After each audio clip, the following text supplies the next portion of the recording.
Assalamu alaikum wa rahmatullahi wa barakatuh. This is Moutasem Al-Hameedy for Rashidoon.com.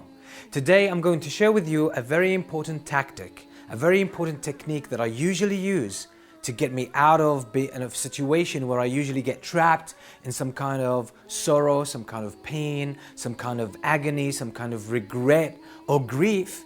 Okay, and sometimes we get trapped in life. Really, we go through a situation, someone mistreats us, something wrong goes, in our lives, things don't go according to our plans, and we might feel a bit sad, we feel a bit alone, being left alone, or we feel down. Or maybe we've done something wrong and we get trapped in our regret and our pain, okay, and our sorrow sometimes. And we can't seem to get out of this situation. It seems to take the better of us. How can we deal with this? Sometimes, no matter how hard we try to get out of this situation, we just feel trapped. We feel the world is conspiring against us. You might feel that everyone is working against you. Everyone doesn't want you to make it to your goals or to make things work out for you.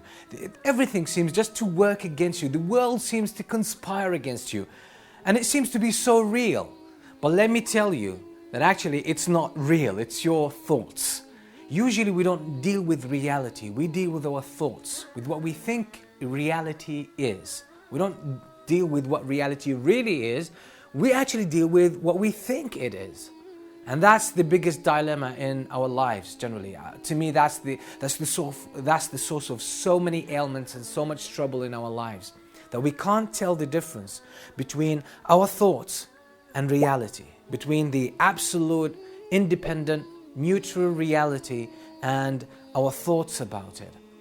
And most of our problems come from our thoughts, not from reality, because reality is what Allah created. Reality is what Allah subhanahu wa ta'ala designed. And Allah has wisdom behind everything He creates and everything that He causes to happen. But the problem is with our thoughts of the situation. In psychology today, in cognitive psychology, it's more of a fact now that we don't actually perceive things through our senses. Like the image that you have in your head of a minaret that you see or a car that you're observing is not, that image in your head is not the actual car, it's not the image of the actual car. It's actually your brain reconstructs the data that is coming through your senses. So you don't see the car. The image in your head is not actually the reflection of the car, so your eye is not merely a camera capturing images. But your eye captures the data coming in the form of light and color, etc. And then your mind takes that raw material and it reconstructs it and it gives it meaning, tries to make sense of it. It processes it, then it creates a new image right from scratch, right from this raw data that your eye has sent to your brain. So we don't actually see reality, but we reconstruct it. Our brains reconstruct reality. So this is actually the source of a lot of the problems that we have with vision, sometimes optical illusions. Okay, it's our minds reconstruct the data that we receive through our senses, but it doesn't actually do it in a way that matches reality. So that's why we have these optical illusions.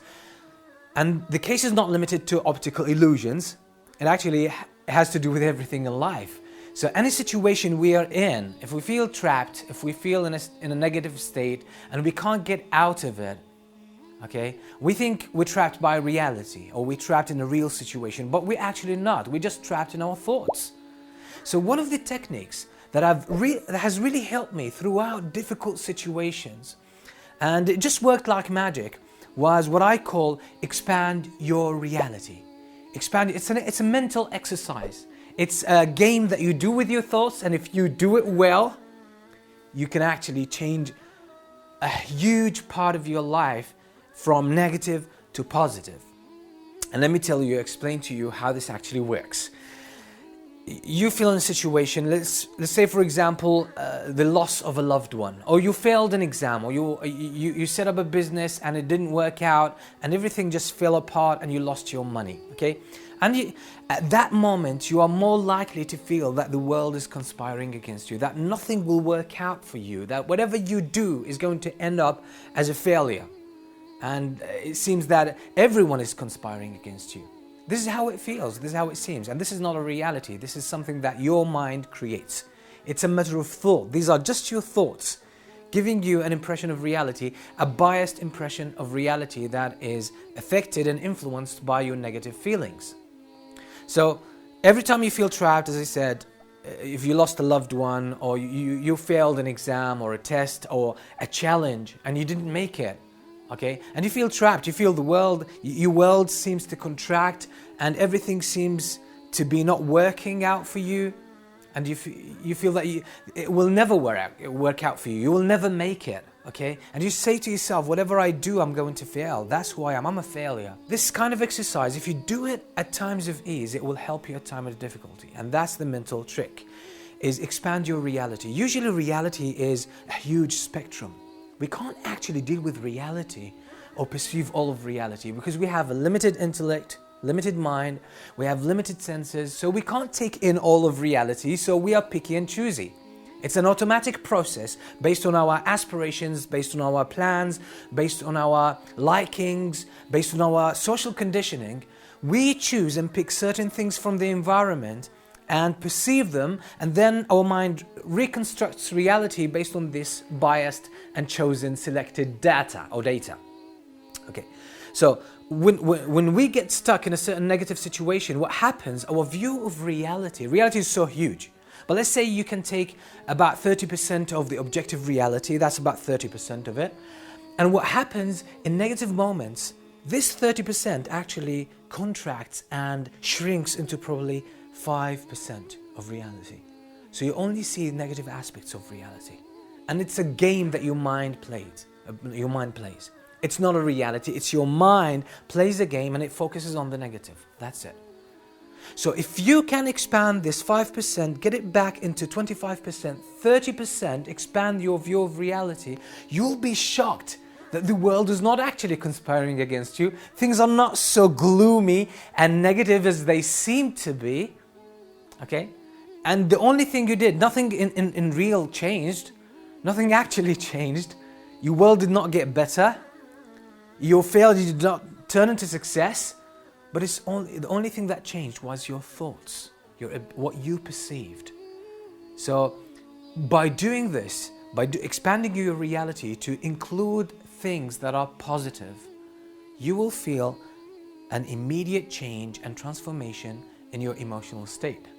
And the world will not seem so gloomy and so ugly as it did just a couple of minutes ago.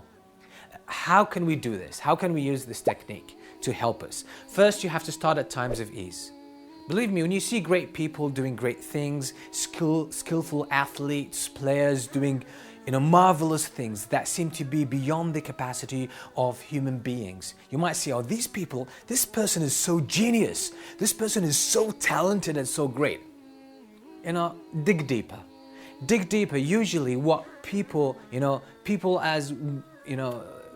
get rewarded in public for what they practiced for years in private. Tony Robbins said that a few years ago. And it's real. When you work on something at times of ease, you work consistently on it to build that skill, it will come in handy when you need it. And when people see you, it will seem like you're a Superman. Okay? Oh, how could you do this? Well, it's so simple. You just practice it at times of ease and it will come to your rescue at times of hardship. So what is this tactic? How can we use it? How can we practice it? And how can we consistently build that skill within us? So when we get trapped, we can actually break the shackles and feel free and liberate ourselves and, go back to a positive state. The only way to do it is at times of ease, you need to create a state of focus. And usually, you'll hear me say this often, you need to sit by yourself and converse with Allah subhanahu wa ta'ala, and you need to take deep breath. Breath, there's something about breath, it clears your thoughts and it neutralizes your feelings. They actually become more positive, but more balanced as well. So breathing puts you in a state of balance, and that helps your emotional state, that helps your mental state, that helps your spiritual state. Because in breathing you get more oxygen, and oxygen is the nutrition for our organs. Everything in our body, in order to function well, needs oxygen. So you provide enough oxygen, enough nutrition, and then they will help you optimize your state. So in that kind of state of seclusion or isolation, sit by yourself, breathe deeply, and rhythmically or in a patterned way and start thinking about the important things in life. Allah. Think about Allah. Allah who created you and brought you to this world. Think about Him. He's still there. Maybe your project failed. Maybe your exam didn't work out. Maybe the loved ones that you lost, okay, they've gone forever now. This has changed and caused you stress. But Allah is always there. Allah is always there for you. And He's the most important. Think about paradise. Paradise is still there. No matter what happens in the world, paradise will always be there. Think about the hellfire. The hellfire will always be there. No matter what happens. Whether you succeeded or you failed, you made it or you didn't make it, Allah is still there. Paradise is still there. Hellfire is still there. The final day of judgment is still there. The reality of life is still there. These are the greatest or major facts in life. These are the most important facts about life that you should focus on. So when you get trapped in a negative situation, you usually, your scope of focus excludes these important facts, these central facts to your life. And this is why you feel so negative. You feel trapped, you feel your world has contracted and this negative situation has engulfed you and you can't get away from it. It seems like the whole world is just like this. So if you train your mind to think about Allah at times of ease, all the time, think about Allah, the mercy of Allah, the love of Allah, the might of Allah, the fact that everything is under the control and the command of Allah, and that if you do well in this life, Allah has promised you paradise. And for the people who do evil and they never repent, Allah has promised them the hellfire. And on the day of judgment, everyone will get their right. You will be rewarded for everything good you did. I mean, life still seems to be intact. Nothing has really shaken. Maybe you lost some loved one, maybe some tragedy, some calamity, some predicament has hit you, but that's a minor percentage of your reality. So by expanding your reality to think about Allah, think about the facts that never change, the things that never go away in life. These are the foundation you should stand on, not your relationship to someone, not your chances of success or failure in a certain project, not how things work out for you, not how the world seems to be treating you. All these are variables, they keep changing. If you make them your foundation, if you make them the basis or the grounds on which you stand, you'll be very vulnerable. But expand your reality to think about Allah subhanahu wa ta'ala. Expand your reality to think about the reality of this life and that these facts never change. This will empower you and you will be able to overcome all of this. You'll be able to get yourself out of any negative situation. You might think, I've tried this a couple of times but it didn't work out for you. I truly agree with you and this is a very valid consideration. And let me tell you, the reason why this doesn't work for you when you need it is that you did not practice it at times of ease. At times when you were comfortable, you did not practice this. And remember, what will come to your rescue at times of hardship is what you practice for years and consistently at times of ease. The Prophet ﷺ said it 1400 years ago. He said, get to know Allah, observe the rights of Allah. At times of ease, Allah will be there for you at times of hardship. It's as simple as that. I hope you practice this at times of ease as much as you can, so that when you get trapped, when you get stuck in a certain negative situation, this will come to your rescue and you'll find it's just like a game. You can see your reality expanding and all of a sudden the world has changed. It seems like the sun has risen. Everything has changed. You see everything in a new light, more positive light. It's so simple, but it's very practical and profound. And these, the great things in life seem to be so simple, but they are profound. So I hope you benefit from this. And if you do, please share it with your friends, share it with your family, and create the ripple effect we always talk about, spreading the goodness. That's our obligation. That's one of our privileges as Muslims, that we get to share the goodness that we learn. Until we meet with another video, I leave you in peace. Don't forget to like the video and subscribe. Until then, Assalamu alaikum wa rahmatullahi wa barakatuh.